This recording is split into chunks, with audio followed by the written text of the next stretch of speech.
Good afternoon. তা তোমরা সকলে কেমন আছো? আশা করি তোমরা সকলেই খুব ভালো আছো আর সুস্থ আছো। তা আমিও ভালো আছি। আর তোমরা তো জানোই আজকে পৌষ পার্বণ, পিঠে পুলি ভাজতে হয়। আর আমাদের নিয়ম আছে বাড়ির উঠানে তুলসী তলায় মানে চারিদিকে আলপনা দিই, আর আলপনা দিতে হয়। তাই আমি ওইদিকে আলপনা দিচ্ছি, আর ওদিকে আমার শাশুড়ি, কাকি শাশুড়ি এদের সকলে আলপনা দেওয়া হয়ে গেছে। তা বাবু একটু তোমাদের সবাইকে দেখানোর জন্য এই যে হাঁটে হাঁটে নিয়ে চলে যাচ্ছে। তাই কতটুকু বুঝতে পারছো সেটা তো বলতে পারছি না। এই যে এদিকে কাকিমাদের আলপনা দেওয়া হয়ে গেছে। তা সবার বাড়ির ভেতরে কম বেশি মাটি আছে, দেওয়াটা বেশ ভালো হচ্ছে।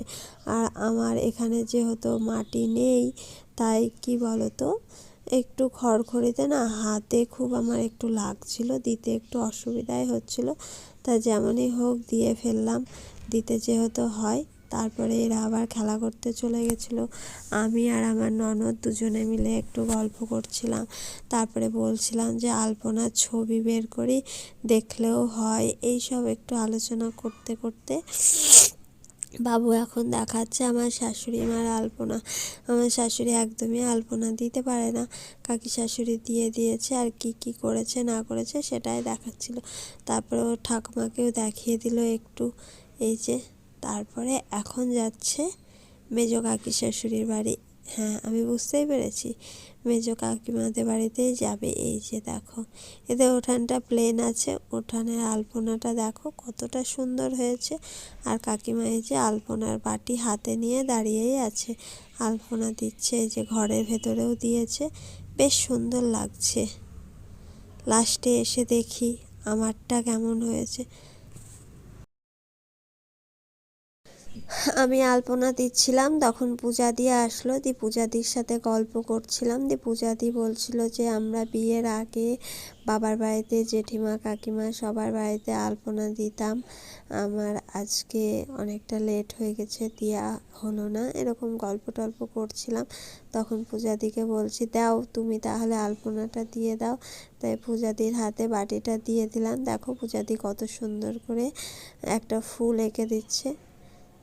তা আমিও পারি, কিন্তু কি বলতো, ফোন দেখে কিংবা একটা ডিজাইন দেখে করতে পারি বেশ ভালো, কিন্তু নিজে থেকে যে এই ডিজাইনটার উপর এটা দিলে ভালো লাগবে এরকম ভাবে দেওয়া হয় না, অতটা ভালো পারি না। এই হয়েছে ব্যাপার। তা এই যে, আর এইটা দেখো এটা আমি দিয়েছি। এগুলো সব এই যে আমার ঘরের সামনে এতটুকুই আলপনা দিয়েছি। দেখে বলবা সবাই কেমন হয়েছে না হয়েছে।